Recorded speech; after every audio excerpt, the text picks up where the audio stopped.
All right, I figured I'd make this video because some guys were asking about the virtual Prindle setup. So you can see I've pretty much been adding stuff little by little. I got the turn signals to work, hazards, and then I added the current gear indicator or virtual Prindle. So how I pretty much have this set up, I'm using a single 5-volt 0 to 5 volt sensor input, and to be exact, it's actually a TPS sensor. So just like a regular LS1 TPS sensor that's mounted on the throttle body. I didn't have an additional sensor, so I'm just using the one that I got mounted in my throttle body just for functionality prove out. As far as like the virtual interface, what you'll want to do, or as you can see, this is set up for a power glide. So it's, you got park, reverse, neutral, second gear, and first gear. So PRN 2 and 1, those are actually 5 TPS symbol gauges. And how I have it set up is each of these correlate to a percentage position on the TPS sensor. So at 0%, sorry, and I'm just pretty much using the alarm color manipulation so it highlights the current gear. So you can see it in park at 0, the warning is neon green. So neon green is what I'm using to indicate current gear. So anything above 0 is pretty much, it turns that symbol gauge to white. So, and then we'll go to the next gear. So I have this set up from 20% to 40%. So at 20%, the alarm is set up to, oops. So anything above 20% to 40%, it'll highlight green.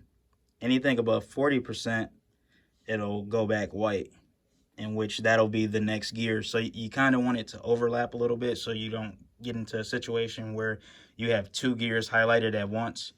So you have to pretty much, you have to set the range threshold. So I got it broken into increments of 20%. Now that might change depending on what transmission it is, or depending on what the actual spacing is between each gear mechanically on the transmission shifter linkage. But I have it pretty close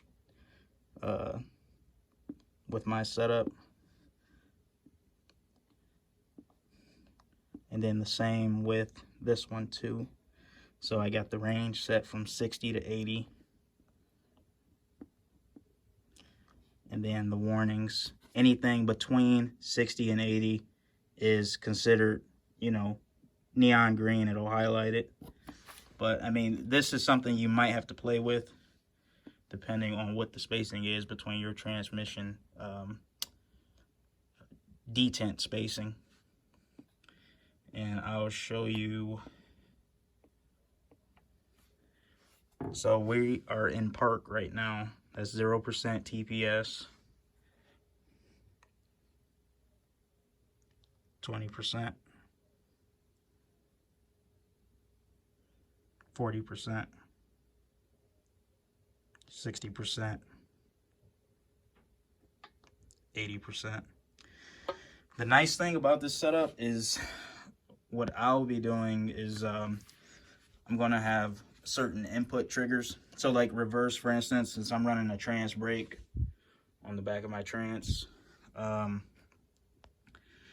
have it to where it'll automatically engage the trans brake output wire, so I don't have to press a button when I shift it into reverse. And then I'm also running the gear vendors too, so That's another thing I can kind of take advantage of with this is since the ECU will know what gear the transmission is in, I'll be able to engage the gear vendors accordingly with it. So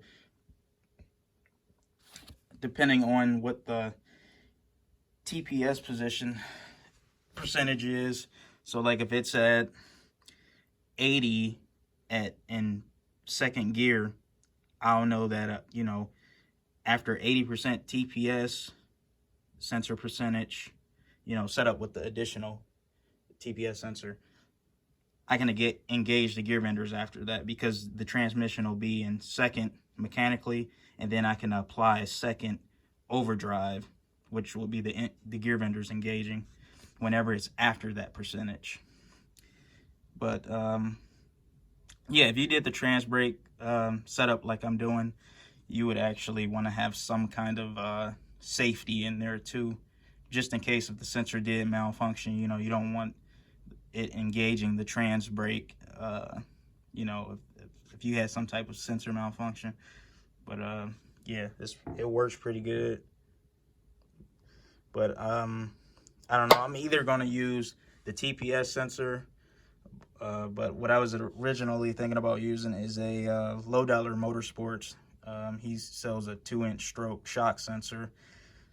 I see some guys, they use that with this Prindle setup like what I'm doing, and it's pretty easy to mount. But other than that, it's a pretty simple setup.